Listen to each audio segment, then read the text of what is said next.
مضمون: صفائی کی اہمیت۔ اسلام میں صفائی کو نصف ایمان کہا گیا ہے۔ صاف اور پاکیزہ ماحول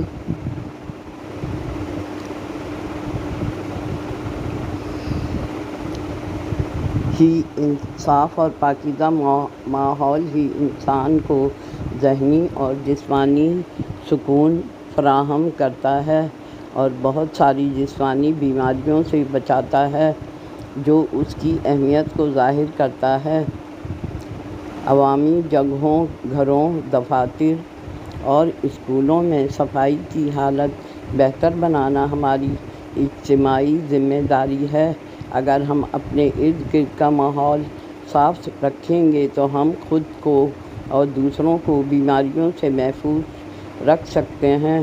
صفائی کی عادت بچوں میں چھوٹی عمر سے ڈالنا ضروری ہے تاکہ وہ بڑے ہو کر صحت مند اور ذمہ دار شہری بن سکیں۔ ماحول کو صاف رکھنے کے لیے چند اہم اقدامات کیے جا سکتے ہیں جو نہ صرف ہماری ذاتی فائدے کے لیے ہیں بلکہ پورے معاشرے کے لیے بھی اہم ہیں۔ نمبر 1، کوڑا کرکٹ کو مناسب جگہ پر پھینکنا۔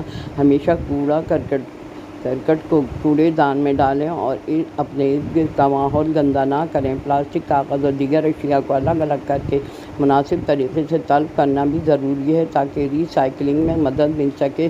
نمبر 2، پلاسٹک بیگ کا کم استعمال۔ پلاسٹک بیگ ماحول کے لیے ایک بہت بڑا مسئلہ ہے کیونکہ یہ زمین میں تلف نہیں ہوتا اور سمندری جانوروں کو نقصان پہنچا سکتا ہے۔ اس کے بجائے کپڑے یا کاغذ کے تھیلوں کا استعمال کریں۔ نمبر 3، پودے لگانا۔ درخت اور پودے ماحول کو صاف اور تازہ رکھتے ہیں۔ وہ آکسیجن فراہم کرتے ہیں، فضا سے کاربن ڈائی آکسائیڈ اور دیگر آلودگیوں کو کم کرتے ہیں۔ زیادہ سے زیادہ پودے لگانا ماحول کو صاف اور صحت مند رکھنے میں مددگار ثابت ہوتا ہے۔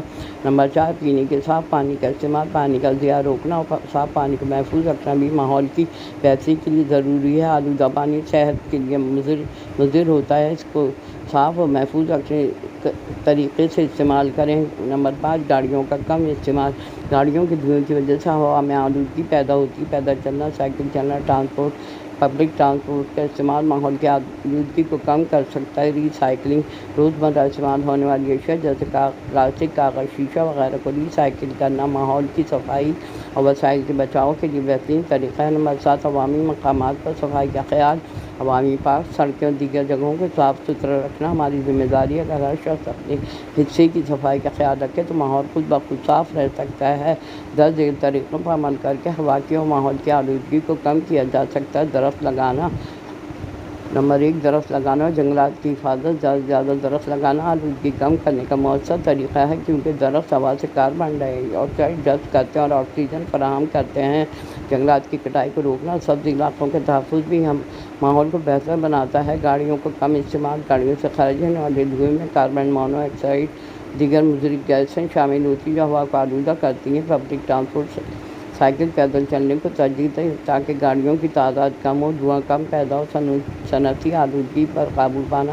کارخانوں اور صنعتوں میں جدید اور ماحول دوست ٹیکنالوجی کا استعمال ضروری ہے تاکہ دھوئیں اور زہریلی گیسوں کا اخراج کم ہو۔